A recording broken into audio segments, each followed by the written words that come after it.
Good morning, good afternoon, good evening. However, wherever, whenever you're listening, this is the Root for Wisconsin Show, episode 152, coming at you from the Riverwood Gallery Studio in De Pere, Wisconsin.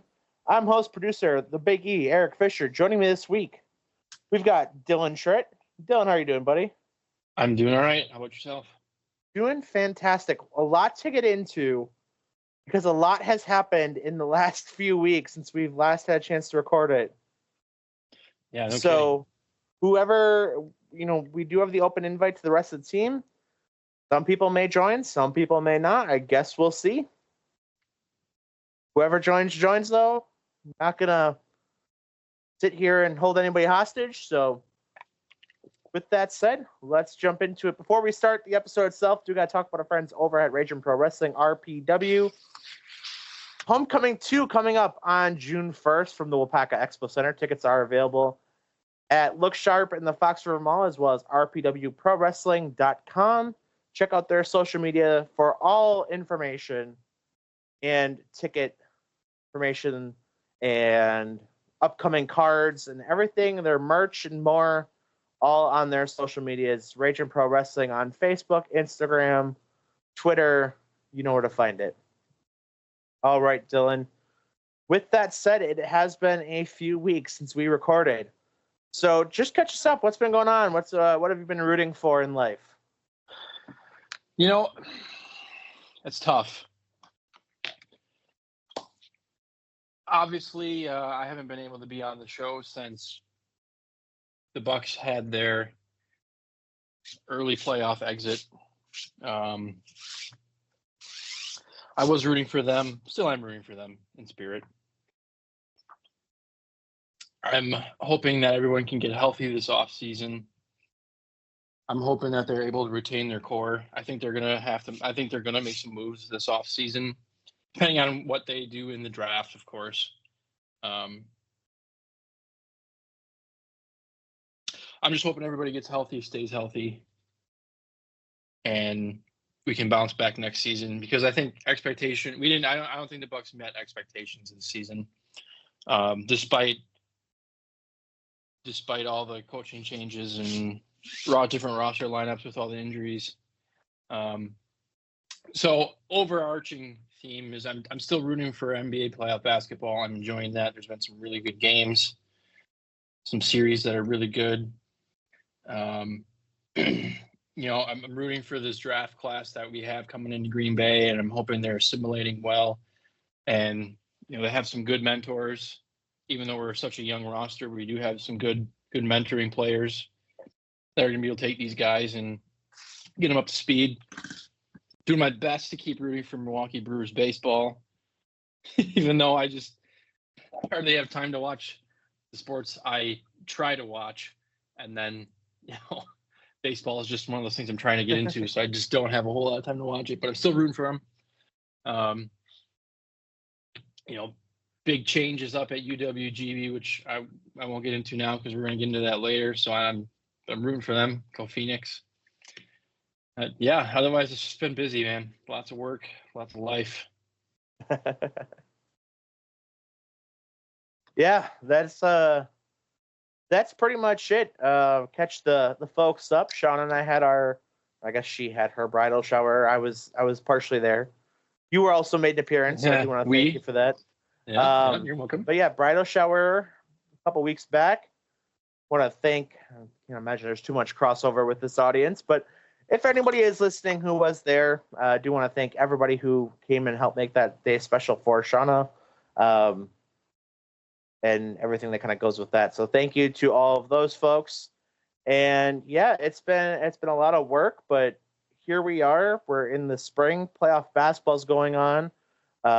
Brewers baseball's going on. A whole bunch of stuff over at UW Green Bay, which plenty to talk about there. And of course, also doing some high school sports radio as well. So can't not mention that either. So it's that time of year. Very excited for that. So with that said, Dylan, we go from the positives to the negatives, which brings us to our Tyler Hero Noogie of the Week, or I guess really Noogie of the last few weeks. Anything that really sticks out here to you in terms of negatives that you feel like you need to talk about? I excuse me, man. I was so ready there. I couldn't be here the one week I had my noogie all picked out because I was pissed. And I'm still gonna give it to him, even though he's been kicked out of the playoffs. It's going to Joel Embiid. That dude is just the dirtiest basketball player in the league right now. He had a whole highlight reel of his flops and dirty plays in their first round series. And some of the stuff that he was doing, I'm just watching him like, you're an MVP. You're the reigning, at the time, he was the reigning MVP. And this is what you're putting forth. Especially when he was on the ground.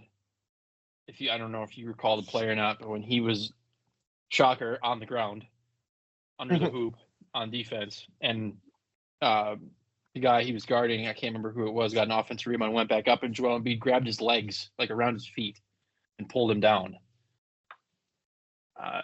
There's just no place for that. So I'm definitely, even though it's a couple of weeks out, I'm still giving it to him. Yeah, that's definitely warranted and justified. My noogie, and I've probably had a few of them since then, or since the last time we recorded. My biggest one, far and away, has to be MLB umpires. For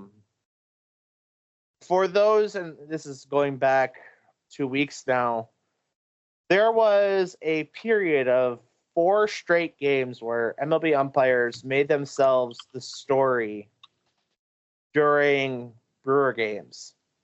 And it started with a questionable at best slide at at second base where Aaron Judge bats the ball down.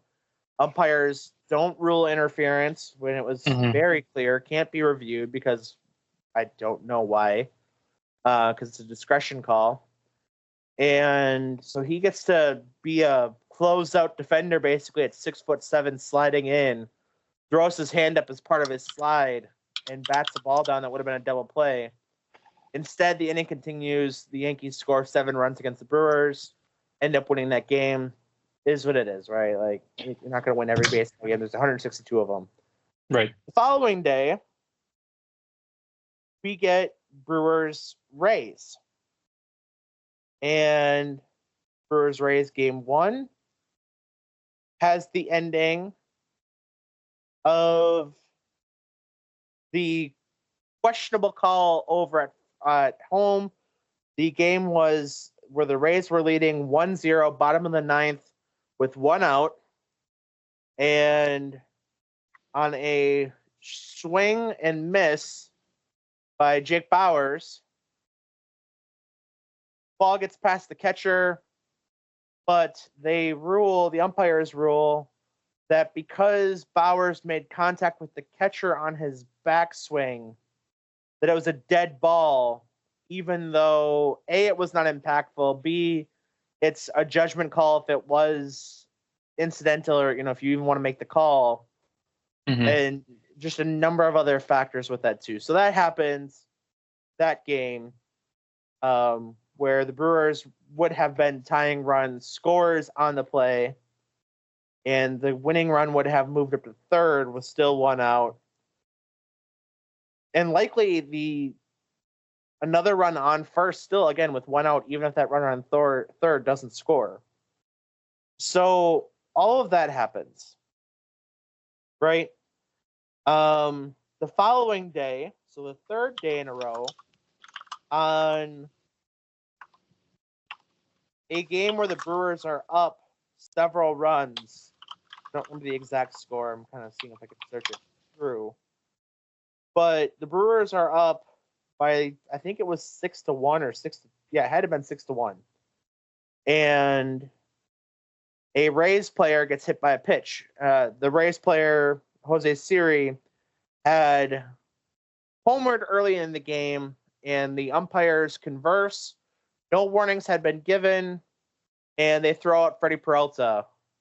in the middle of an inning with no warnings, ruling that it was on purpose, which now has, I mean, it's absurd that was the takeaway from that, but that leads to a bench clearing situation later in the game. A couple suspensions come down, yada yada.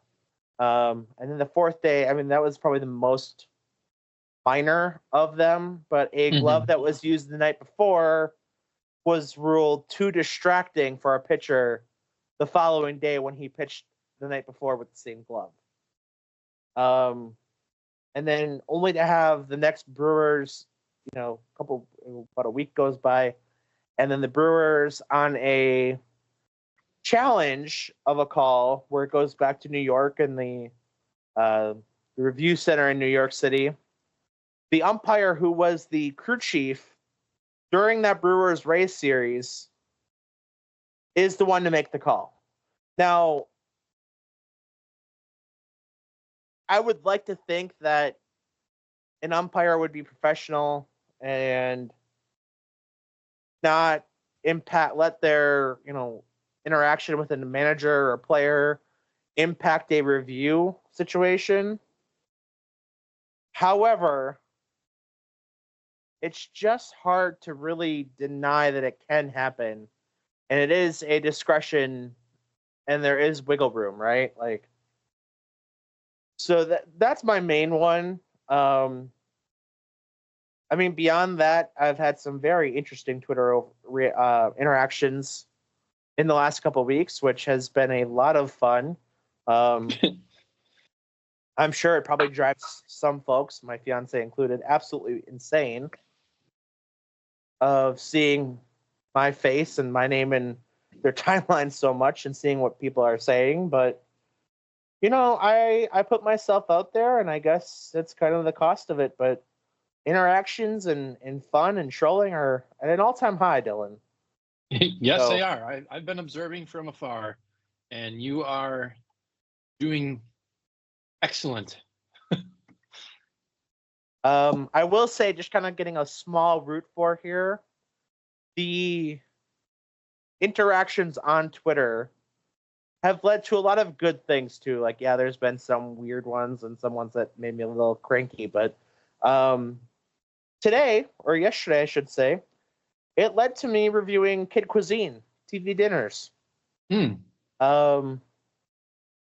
Which, by the way, I will say, holds up shockingly well. Yeah, it's been a few moons since I've had one of those. I will say this. So a couple things, just real quick. Did not get a lot of Kid Cuisines growing up. Because my mom is a excellent cook. And my dad is pretty good himself. So it wasn't really needed. But also, I feel like they were more expensive back then, which is like the reverse trend of what's going on everywhere else now, right? With everything else. But, and maybe it's just my own standard because of that. But went to the grocery store today, $2.99. I'm like, yeah, I'll check that out. I've got $2.99 sitting out here where I can try some chicken nuggets, mac and cheese, corn, and a brownie. Which I do got to say, by the way, the sprinkles that go with the brownie, also noogie worthy. Brought the brownie down from probably would have been an 8 or 9 to a 6 out of 10 on my ratings. It's a pretty amazing drop. And then when you consider that the ratio, it's mostly because the ratio, you're not going to not put the sprinkles in, right? Like, right. Just the ratio of sprinkle to a little bit of brownie that comes in those was all out of whack. They were a little chalky and dry, so just a not great part of it. It was still pretty good. I mean, it's still a brownie, right? Like, you know, screw up too much, but the ratio was all off. So still scored an 8.2 out of 10 by my ratings. Did not expect to talk about Kid Cuisine on a podcast ever, but here we are. Yeah, here we are. Beyond that, though, I don't really think I have too many other noogies. I gotta say, I mean, I've been pretty fired up on some stuff, but actually, I lied. I do have one. This one coming out this week with the whole WIAA situation and the track runner out of the Milwaukee area. I can't remember what school, but there is a rule within the WIAA where limits participation. If you transfer somewhere, you have to sit out for 1 year. So you don't like have roster stacking and recruiting and all that stuff, even though you kind of do already. But the purpose of the rule I get, but it needs to be on a case by case basis. There's a young man who's a senior in high school who, at his last meet, would have broke the state record in the race he ran, and is going to be denied from competition because his family had been doing missionary work overseas. They came back, and he is somehow ineligible. And I hope the WIA ends up getting this right. I fear that they won't, purely because their track record with these kinds of things is not great. Again, I get why they have the rules. I know that you don't want to set too much of a precedent, but I will say there needs to be some wiggle room so it benefits the students, not harming the students. So that's out of Stevens Point, excuse me, from Campbell Sport. So would be one of the fastest 100 meters in state history, runners in state history, but might not get to run. Very sad. But anyway, so that is our noogies and root fors. Just a real quick Wisconsin web story of the week. And this, I mean, there's a whole bunch of these probably could be fitting, but we're going to make this just a quick positive one, Dylan. This coming from a little bit closer to your neck of the woods. The Kaukauna Galloping Ghost softball team has won their 100th game in a row. Wow. This team has not lost a softball game in any capacity, regular season, postseason, since May of 2021. Good for them. That's incredible. Currently, by Max Preps, they are ranked 8th in the whole country in softball, but 100 wins in a row. That's very impressive. So that actually, so we have two. I lied. That is one of them. The other one, I'm going to give credit. So I know in the summer months, we're going to have some talk about the Northwoods League, home of the Green Bay Rockers and several other Wisconsin and Wisconsin adjacent teams. The Madison Mallards might have my all-time favorite uniform / alternate identity. And for, I don't know if it's going to be a couple games or if it's going to just be a one-off, but they will identify as the Madison Motivational Speakers at some point this upcoming season, based on Chris Farley's Matt Foley from Saturday Night Live. Very good. I like that. The jersey has like the blue plaid coat, blue and white plaid coat with a tie, all askew. The hat and the jersey sleeve has a Matt Foley cartoon kind of clip art on it. And also there is a alternate logo, which is also on some of the hats, of a van down by a river. That's awesome. I like that. They have several other alternate identities, but this is probably my favorite one that needed to be talked about the most. So the Madison Motivational Speakers looks like a one game only so far. Saturday, July 6th, which is a real bummer because I'm probably not going to be able to get to that one. But, man, that's cool. Yeah, that is really cool. Big fan of that. All right. So with that said, Dylan, let's get into the episode. Milwaukee Brewers, will just hit on them real quick. First place in the NL Central. Playing some pretty good baseball still. They just got Christian Yelich back from injury. And Their last game was a 10-2 win over the Pittsburgh Pirates on Wednesday, in which they hit 5 home runs as a team. Should have been 6. Willie Adames got robbed of one at the wall by a leaping catch in the bottom of the 8th. But 5 home runs puts them at a record of 26-17 with a plus 42 run differential.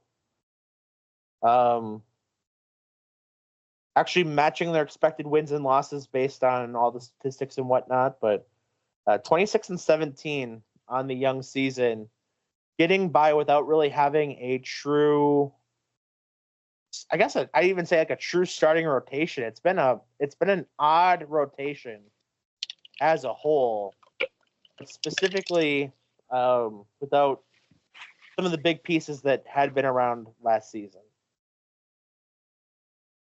So, congrats to the Brewers, firing on all cylinders.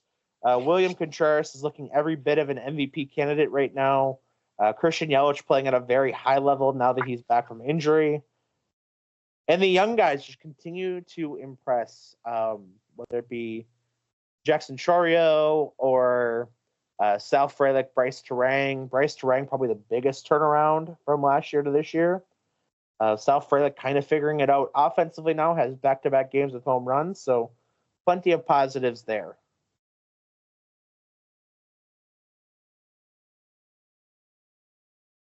So, Dylan, without further ado, that leads us to our Green Bay Phoenix conversations. Stay the next, well, pretty much the rest of the episode, likely going to be based out of the city of Green Bay.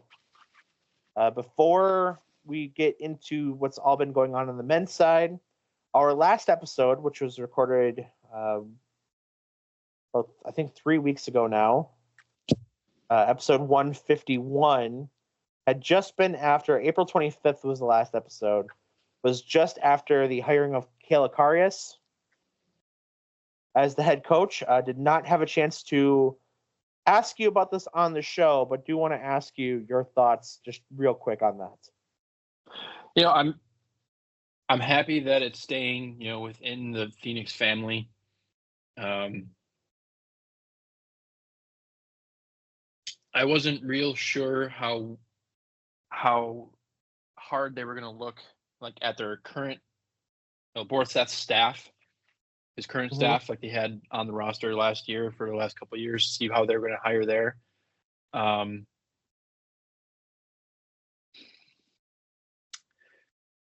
sure, I don't know who all they had for candidates for this job. I would think that obviously, Kayla Kuris applied. I'm sure Matt Ballant took a hard look at it. I don't know if he formally applied or not, but I'm sure he took a look. This is a win. I don't see it as anything other than a win. So, she was this absolute stud at Green Bay from 2007 to 2011.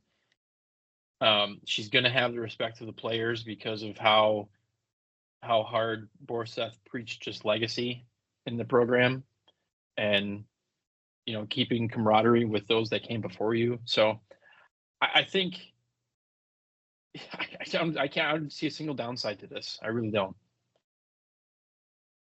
Yeah, absolutely. And since we've last talked, all 3 assistant coaches have been hired officially, starting with a leak yesterday before it was officially announced today that one Allie Alexander, formerly known as Allie LeClaire, is coming back home.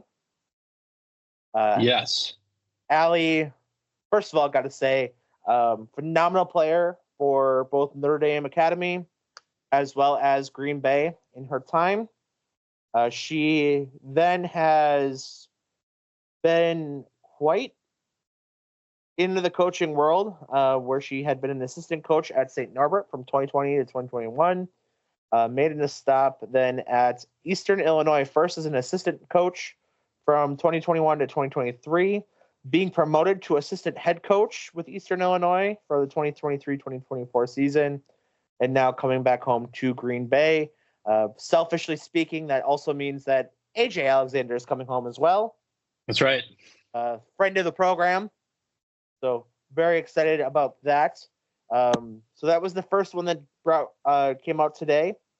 The next announcement was by no means surprising, but I'm glad officially announced, is that Sarah Bronk is staying on as an assistant coach. That I am happy about. Yep. And then later this evening, most recently, Kate Peterson, I'm guessing Abayed, who is formerly on the board of directors for the WIAA. She was the assistant director on the executive staff of the WIAA. Had previously been a head coach at Cleveland State for a number of years, also assistant coach with Wisconsin and Eastern Illinois, going back to the mid to late 90s and early 2000s. Also a graduate assistant coach at the University of Indiana. Wisconsin native, so she comes back home and stays, I guess, home as well. Member of the 2000 class, or 2000 Hall of Fame class at UWSP, Stevens Point. So very long list of accomplishments for her, and also joining the coaching staff. Also worth mentioning the connection, maybe, and I don't have this on any official word, but had been the head coach of the Wisconsin Glow women's pro basketball team. Let's Glow. Which coincidentally also had Allie Alexander, at the time Allie LeClaire, on its playing staff on the roster. So a little reunion there. And also on that roster was Green Bay great Julie Whita, who was a teammate of Kayla Karius. So some connections there. And Yep. It's a hire that makes a lot of sense. Yes, it does. And I expect this program to not take any steps back. 100% agree. Absolutely. So that's the news on the women's side. I talked to Justin about some of the commitments that they got after announcing Karius. So lots of great things happening with Phoenix women's basketball. On the men's side, a conversation that, had you asked me 2 weeks ago, was not thinking was going to happen. And that is that the men's team needed to find a new head coach. Coach Wicks, friend of the program as well, got his dream job, and a situation where the former head coach, or now former head coach of Wyoming, left to take another job at, I believe, Texas Tech, leaving an opening with Wyoming. And Wyoming wasted no time in bringing home Coach Wicks, where he's from. And I'm absolutely over the moon happy for him. It sucks that he has to leave, but I would be probably more upset in the grand scheme of things if he hadn't made the move, considering all the factors of getting to go back home, be closer to family, which is a big thing for him, and it should be. So all in all, all's well that ends well, but left a coaching vacancy as of Sunday evening, this past weekend, that Green Bay wasted very little time in filling, which is a little surprising. I guess I'd say surprising in the sense of usually you don't see this quick of a turnaround, especially this late in the cycle of coaching and recruiting. But Green Bay gets their guy, and it is a person who had been a candidate last spring, a name that got a lot of publicity, for better or worse, and that is host of a Fox Sports radio show, Doug Gottlieb. Very mixed reactions from the nation as a whole. It put Green Bay into a national conversation that I would argue probably has not happened, at the very least, other than their NCAA tournament appearance in 2016, since the days of Kiefer Sykes, and probably going back to the 90s when Green Bay beat California and Jason Kidd, putting Green Bay on that much of a national pedestal for a news cycle. Mm-hmm. So yesterday, on Wednesday, Phoenix announced the move at the Crest Center, and I'm curious, Dylan, your thoughts, and I'll give mine as well. My initial thought when they hired him was, wow, that was quick. It wasn't more who they hired, it was the fact that they hired someone so quick. Kind of like you said. On one hand, I'm a little sketched out about how quickly they moved to hire somebody, but on the flip side, with how active the transfer portal, the NIL, all that stuff, all those new puzzle pieces that are still getting figured out at the NCAA level, you want a coach in that seat like now, like yesterday, because you got to start fishing in there, because if you don't pick somebody up, someone else is going to, right? So I guess that's how it makes sense in my mind, that they needed that chair filled, because they wanted to make sure that, we don't know, as far as I know, no one's planning on following Wicks out to Wyoming, but it still could happen. For players, yes, I believe you are correct in that nobody has officially committed. There have been 3 players since the announcement that have gone into the transfer portal. Obviously, they have not committed yet, so they still do have a window to come back if they choose to. Right. The first one would be DJ Douglas, who was freshman of the year in the Horizon League this last year. That is a big potential loss. I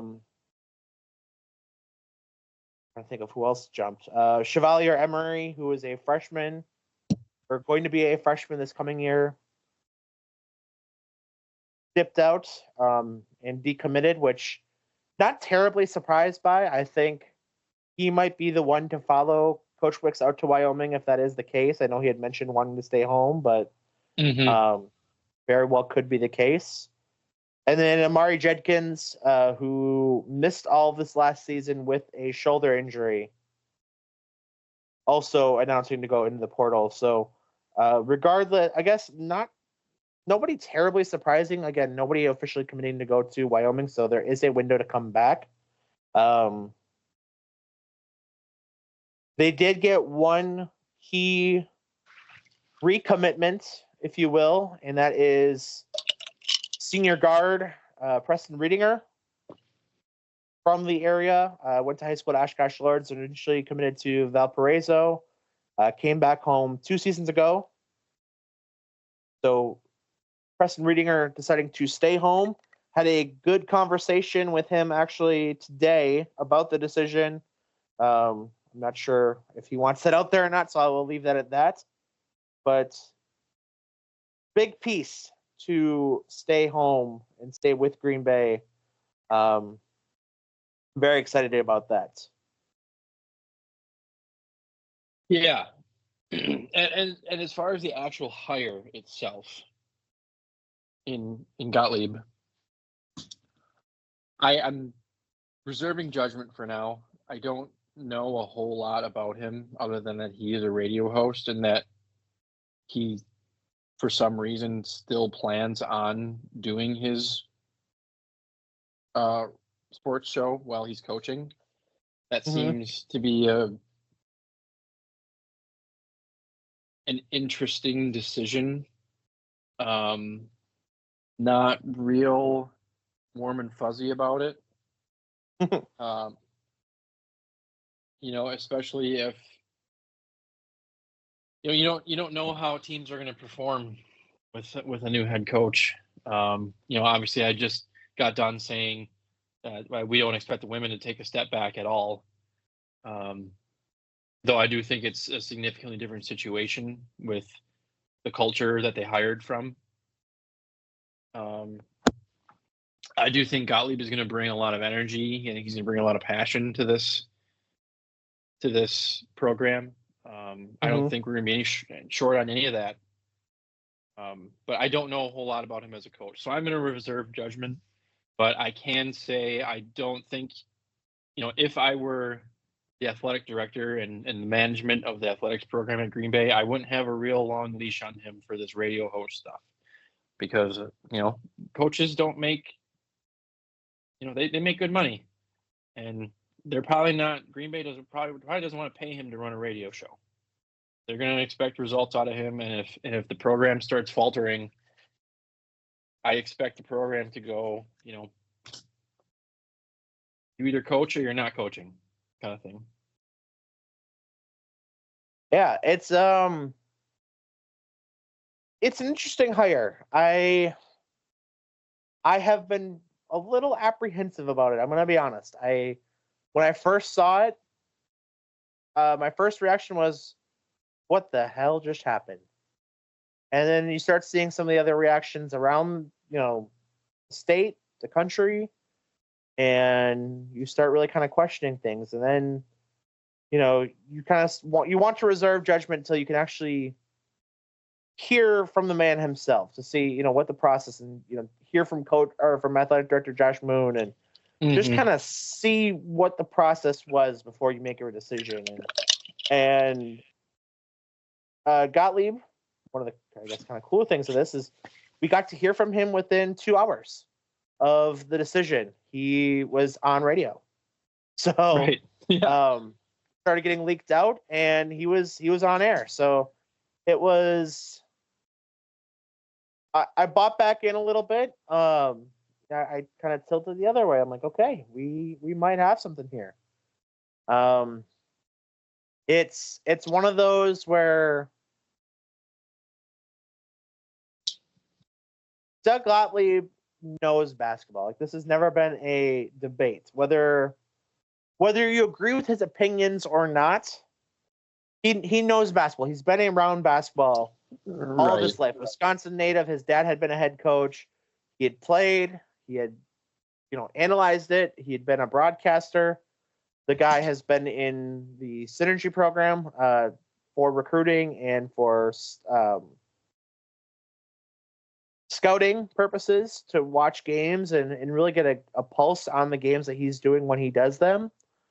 The guy knows basketball, and there's not really much question on that. The radio show aspect of it, I think, is going to be interesting. I mean, at the end of the day, it is 2 hours. That's, I'm sure there will probably be some degree of flexibility. One kind of nice thing about, I guess, the situation is that the Horizon League kind of sets itself up pretty well for this to actually happen and work out pretty well, where they play the Thursday, Saturday schedule during the conference season. So the non-cons are going to be odd on how they go, because then you're playing a lot more closer to the Power 5 schedules, which can be any given day or night. But once you get to conference season where it's Thursday, Friday, or Saturday or Friday, Sunday, I think that sets itself up pretty well. I know coaching it's a big time commitment, and I've never done it myself. I couldn't imagine doing that, but I will also add in that at the college level, that's what you have quality assistants for. Yep. And for maybe give an hour or two of prep. So even, let's just even say from noon to 4 p.m. or whatever, if that's his window to be thinking about something else or doing the national show, what have you, I don't think it's the worst thing. I mean, I think there is an element of, the guys should be in class during that time, and there's other factors to it as well, where I guess as you put more and more thought into it, and Green Bay clearly, they kind of walked down this path and started this path last year with the Chancellor, Michael Alexander, and Josh Moon trying to, figure out what route and how this could all work. Started the process last year before deciding to go with Coach Wicks, and then very quickly revisited this year. So yeah, off the initial announcements, I've fluctuated a little bit, but I will say, after watching the press conference and kind of seeing what's transpired over the last, maybe 30 hours, give or take. Yeah. I got to say, I feel pretty comfortable with the hire right now. At the worst case scenario, I think it's one of those where from now till November, I mean, there's a lot of good that's going to come to the program, a lot of attention, a lot of eyes, possible recruits coming in, NIL money that hadn't been here before. I think one big part of getting a guy like Doug Gottlieb, that's Josh Moon and Michael Alexander had mentioned and referred to, was that you have to go get a guy who, while may play a different style of actual basketball, is going to have that same level of engagement with the community and same energy that Coach Wicks had. And I don't think anybody's really going to be saying that Doug Gottlieb does not have an energy about Green Bay basketball. And that he's not, that he's not a community-facing person. So I will say that all of that considered, they did decide to retain Jordan McCabe as an assistant coach, which I was a little surprised about. I think there was a great answer and a question asked by Kyle Malzahn that I am going to take a little bit of credit for, because I had chatted with him about this, about, Jordan McCabe, you made this decision to leave Wisconsin and go to West Virginia, which nobody really faults a guy for. You go play for legendary coach Bob Huggins. Like, if you're recruited by Bob Huggins, you go play for Bob Huggins. Like, I'm not going to fault a guy for that. But when he decides to transfer and leave West Virginia, Green Bay had made an offer to him, and he decided to not take it. And that was under the previous coaching staff prior to Coach Wicks, so things change a lot. Academics, I think they've changed chancellors since then as well. So I know that there's a lot of factors besides just the university itself. But very good question from Kyle, and myself too. And an even better answer from Jordan about what's changed in the landscape of college basketball and University of Wisconsin Green Bay. So he had a great answer. For if you haven't seen it, it's out on Twitter. If you're interested in what that answer was, but very positive on that front. And then another coach hired today to add to Coach Gottlieb's staff, and that was Kansas City Roos coach Eric Sanders joining the staff, which very highly spoken of assistant coach. I'm going to be honest, I don't know a whole lot about him. Yeah, neither do I. But very, very good reaction from everything I've seen online. So all in all, things kind of shaping up in Green Bay in the news cycle, besides just the Packers. So Green Bay and Phoenix getting a lot of talk here, both tonight on our show and as a whole overall. Yeah, I'm happy with the hire. I think I am. I think this is going to be a good thing for the program. And, obviously we have high expectations for him. The turnaround that Coach Wicks was able to bring to the men's program last year was unbelievable. I mean, it was ninth best in NCAA history. Yeah, it was worthy of all the press it got, and probably should have gotten more with how much of a turnaround it was. So if you're listening, Coach Sundance, thank you for everything. You did an awesome job turning around the Green Bay Phoenix program. And if Coach Gottlieb is listening, we wish you all the best in carrying on that progress. So the Phoenix faithful are going to have your back, and we're excited to see what you can do with the program this upcoming year. Yeah, absolutely. And I think that's the most interesting thing about it, right? It's can you keep the positives of Green Bay basketball, what it had grown the last year, what, even in the time that you and I had gone to college, Dylan, with Kiefer Sykes and Carrington Love, Jordan Faust, making the NCAA tournament, perennially being a school that can knock off a Power 5. Mm-hmm. Had done it twice in your time. Technically once because I was a senior in high school during the Virginia win, but I was at the game. But knocked off Miami in our time at college. So it's not anything that Green Bay basketball is it's a good place to be, and when it's operating at its best level, it's definitely one of the cooler campuses and one of the cooler programs out in the country.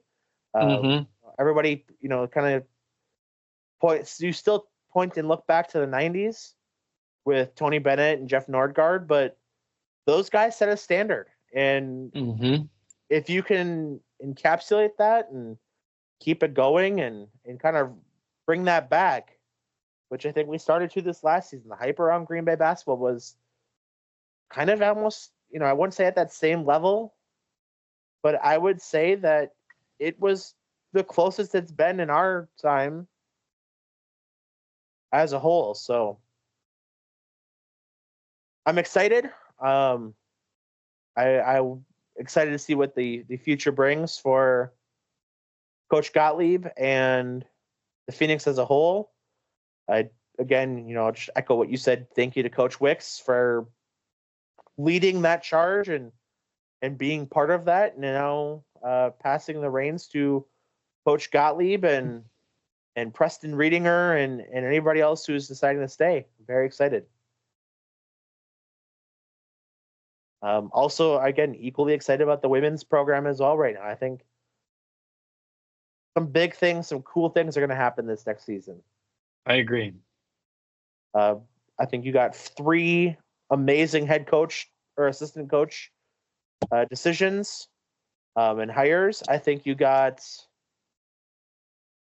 some excellent recruiting for down the pike for who you decide to bring in over the next 2 seasons as already committed freshmen. So it's a good time to be a Phoenix fan. That's right. I hope that the fans keep the momentum because that's really the heart and soul of the program. Coaches change, players change. The fans, especially at the college basketball level, are what stays the most the same. So really hope that continues and continues to, the slogan of the program, rise with us. I hope they continue to rise. Yep. So, all right, Dylan, that brings us to our other chat on the city of Green Bay. And that being the Green Bay Packers. We have not had a chance to talk about the draft since it had occurred. Justin and I had done our mock draft on this podcast, and I will give us credit. 2 players that we had talked about coming to the Packers end up making the roster. Not necessarily where we picked them, but nevertheless, still joining the roster. First and foremost, Jordan Morgan, who ends up being a first-round pick. We had him as a second-round pick in our initial mock draft, but a Packer nevertheless. And then Jacob Monk in the later parts of the draft as well, a day 3 pick, joining the roster as well. He played guard and center at Duke and figures to be in the mix for that same conversation as well. So we got 2 right. That's always, at least getting 1 is the goal. I can say that every year since we've been doing this podcast, we have gotten at least 1 right. So yeah, I don't think I got any right. Let me take a look. I'm going to take a look at your final mock draft. You did not. You got some positions right. I will give you credit for that. I'll take it. That's a win in my book. But yeah, it's overall, I think the Packers had a great draft. Kind of going through that real quick here. The draft picks, they go first round tackle Jordan Morgan, which probably, I guess, the closest to controversial they had. Right. Some people, some mock drafters out there and everything that kind of goes with that had him rated a little bit lower, but the Packers had, and Brian Gutekunst had said that night after they draft him that they had thought about trading down. They had discussions about trading up, but when they got to 25 and he was still on the board, there was no question they were not trading down. They got who they wanted. They got a versatile lineman who can play 4 of the 5 positions. Obviously, you hope, given the current lineup or roster makeup, that if this is your guy at left tackle, which you hope your first round pick is, that's the one that he sticks at. But I think, interestingly enough, pro comp was actually Elton Jenkins, who has played all 5 positions or has the ability to do so. So really nothing negative on that front. I think it was a great first pick. Moving on to day 2 of the draft. This is honestly, I think, the biggest home runs and some of the heaviest hitting that the Packers did. They go linebacker Edgerrin Cooper from Texas A&M, who, depending on what analyst you were looking at, was either 1 or 2 first, second best linebacker in the draft. They get him. Immediate day 1 starter next to Quay Walker. This is a high impact linebacker that is going to play meaningful snaps this season and has that ability to play at a very high level. With the 58th pick, Packers draft safety Javon Bullard from Georgia.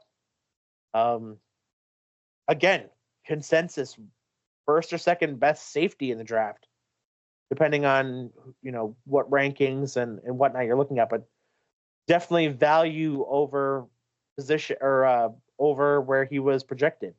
High end player, high motor, high experience, national champion. Then they go with the 88th pick, running back Marshawn Lloyd from USC, which might end up actually being my favorite pick in the draft, if I say so myself. I love the Marshawn Lloyd pick. Very much kind of comps towards Josh Jacobs.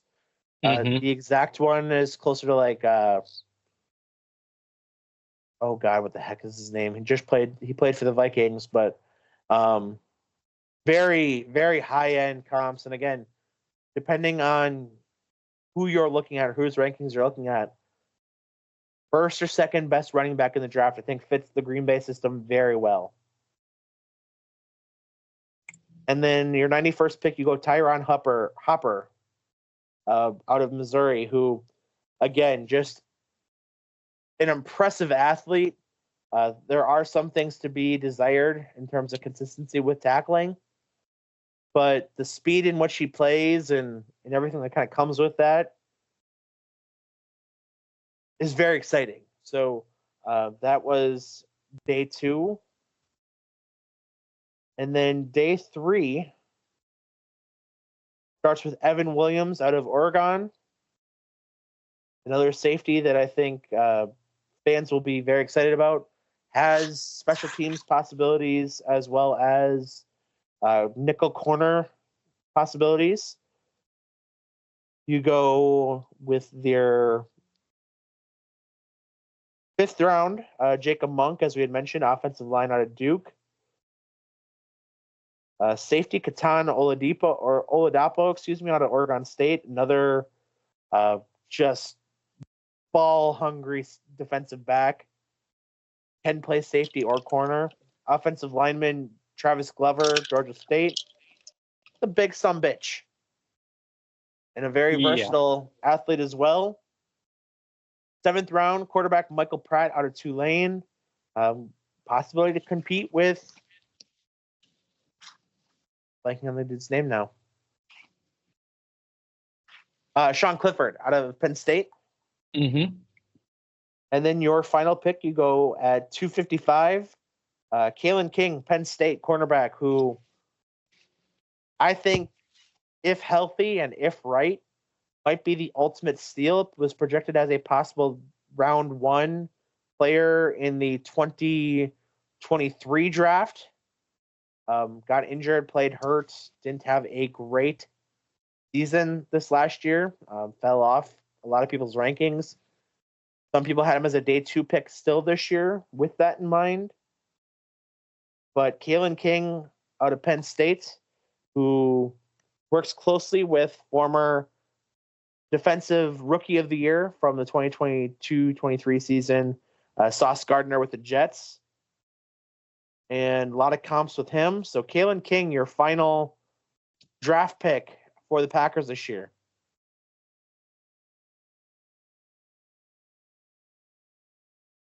So, like I said, I think Marshawn Lloyd, I really can't find a bad pick or one that I don't agree with. But I think Packer fans are going to really fall in love with Marshawn Lloyd as it goes along.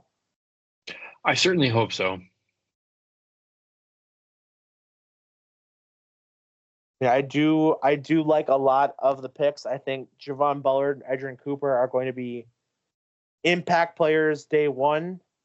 Javon Bullard, a lot the style of Xavier McKinney.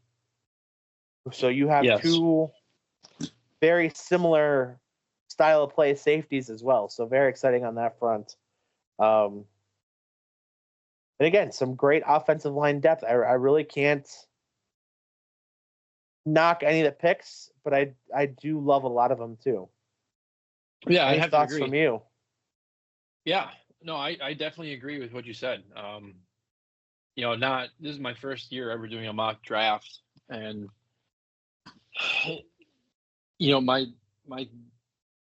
you hear every season you hear fans talk about offensive line and defense, and that's what they hit hard in this draft. They only took 2 offensive players. They took 1 running back and 1 quarterback. Otherwise, it's all defense. And the 2 I'm linemen. sorry, and the 2 linemen. Yes, the skill players, I should say, offensive skill players. Sure. I was very happy with the Jordan Morgan pick. I think, you have your quarterback of the future now in Jordan Love. The best thing you can do is give him protection, because he's proven that he can hit wide receivers in stride, and you want to give him time to continue to do that. Very, very pleased with the 2nd and 3rd picks. You got arguably the best linebacker in the draft and arguably the best safety in the draft. Who in their right mind would be upset about that? Mm-hmm. Those are high value positions, and as you move down the draft, you're filling out depth. I mean, I can see why you drafted your Michael Pratt to maybe light some fire under the ass of Sean Clifford, and that's not saying Sean Clifford's bad. That's just saying no, not at all. Let's have a competition here. Michael Pratt is a very highly respected, highly rated quarterback. Yes. I think it's thumbs up all around for this draft. I'm very pleased. Yeah, if I'm being honest, I think, going into the draft and talking on this show and talking with our fans and our mock drafts and everything we've done on Facebook and Instagram and Twitter and whatever, the biggest conversation was, well, there's not really any one glaring need or weak point for the Packers. Obviously, you're looking at kind of bolstering up the defense with the new D coordinator and getting some line depth. And I think they hit a home run at every opportunity. You add a few very athletic offensive linemen. You add Marshawn Lloyd, who most teams carry 3 running backs all season anyway. Just found your 2nd or 3rd back, depending on how you feel about A.J. Dillon and what he comes back with. I mean, I think this puts him on high alert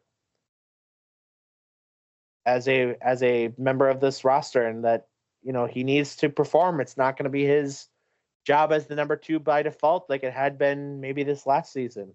Mm-hmm.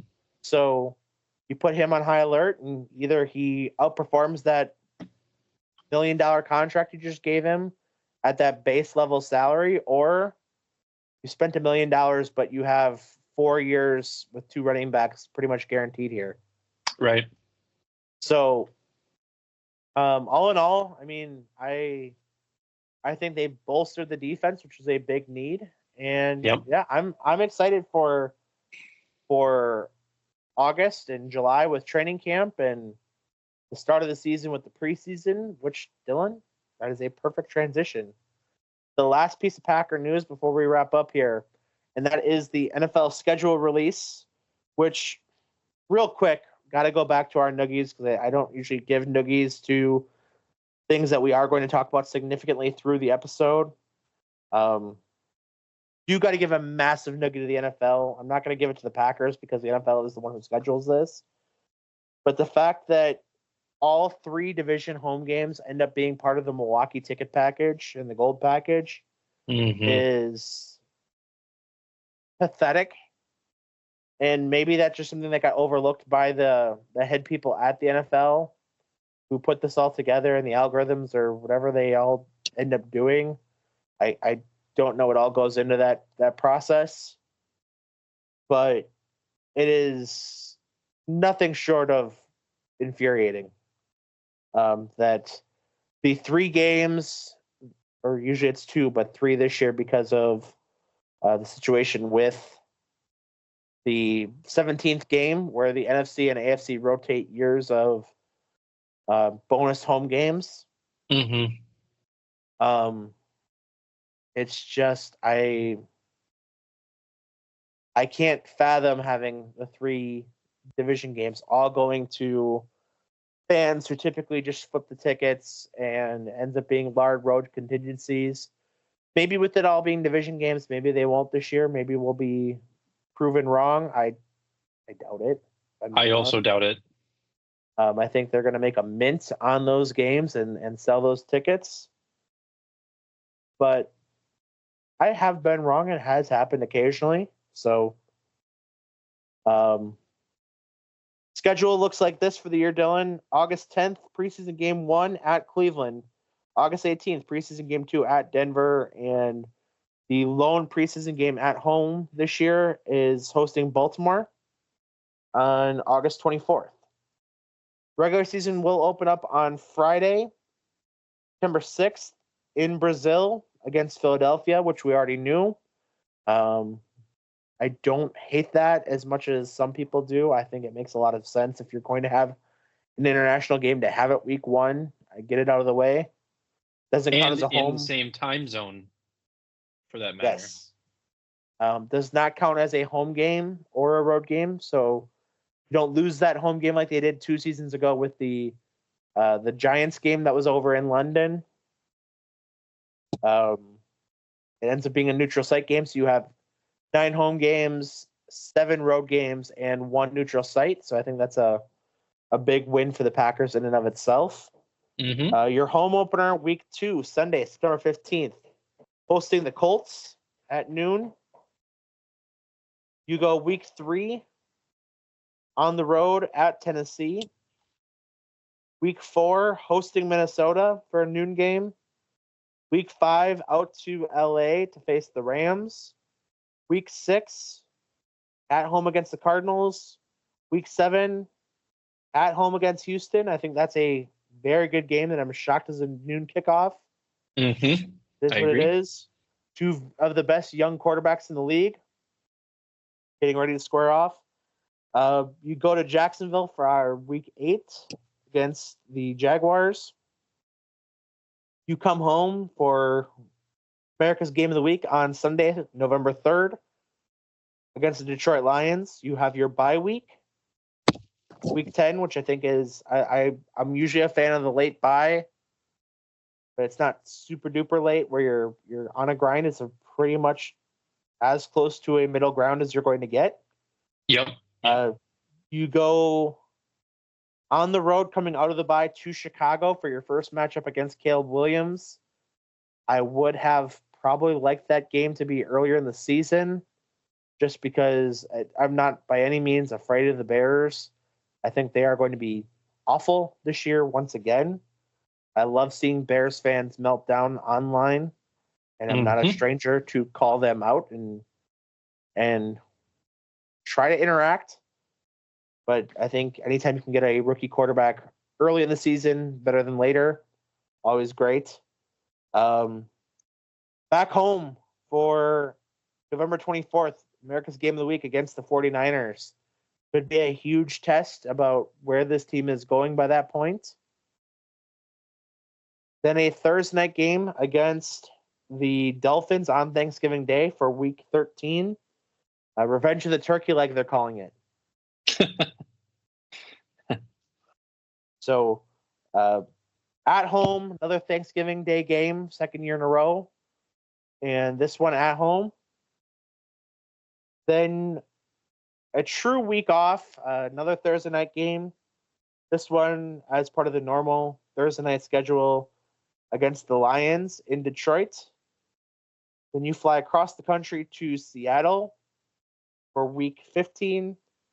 And then your lone December home game, Dylan. December 23rd, Monday Night Football against the Saints. I like that a lot, being Monday night game around that time frame.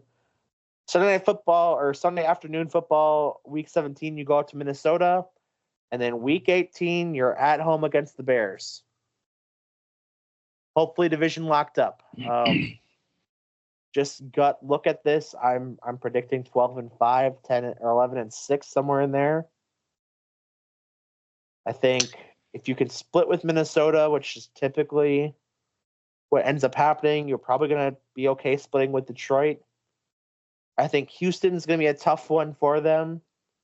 And then beating both San Francisco and Miami is tough, especially that game is on a short schedule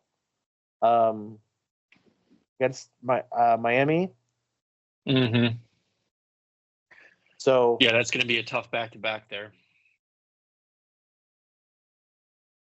The only thing we can hope is those guys from Miami coming up, and it's a cold November day. That's all we can hope for. So, yeah, all in all, that's kind of my thoughts.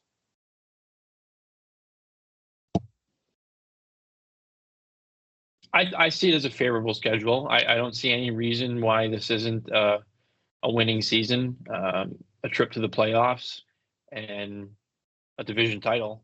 You know, we should be in the mix for that. And Detroit's going to be tough. Minnesota, I'm not so sure yet.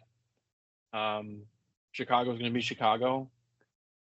And like you said, I only really see, other than some tough divisional matchups, Miami's going to be tough, San Francisco's going to be tough, and Houston's going to be tough. And fortunately, those are all home games.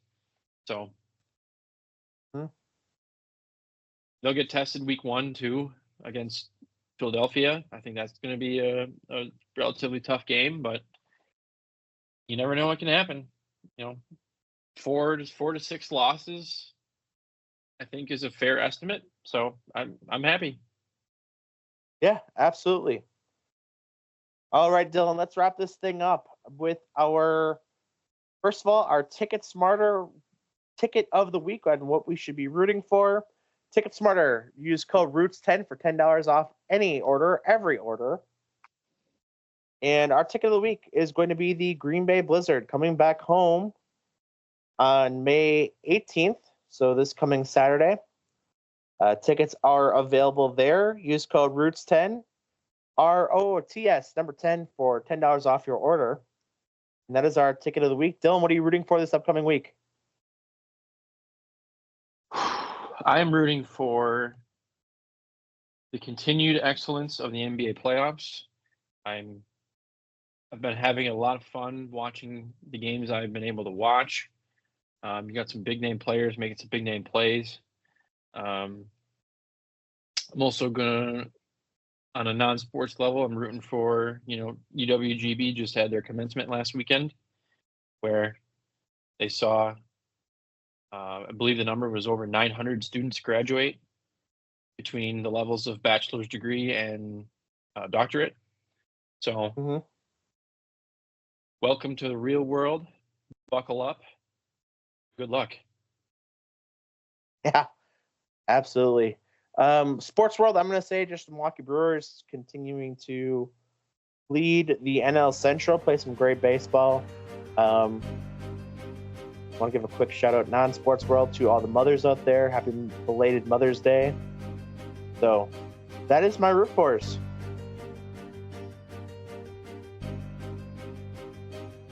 All right. So with that in mind, do want to thank everybody who has listened.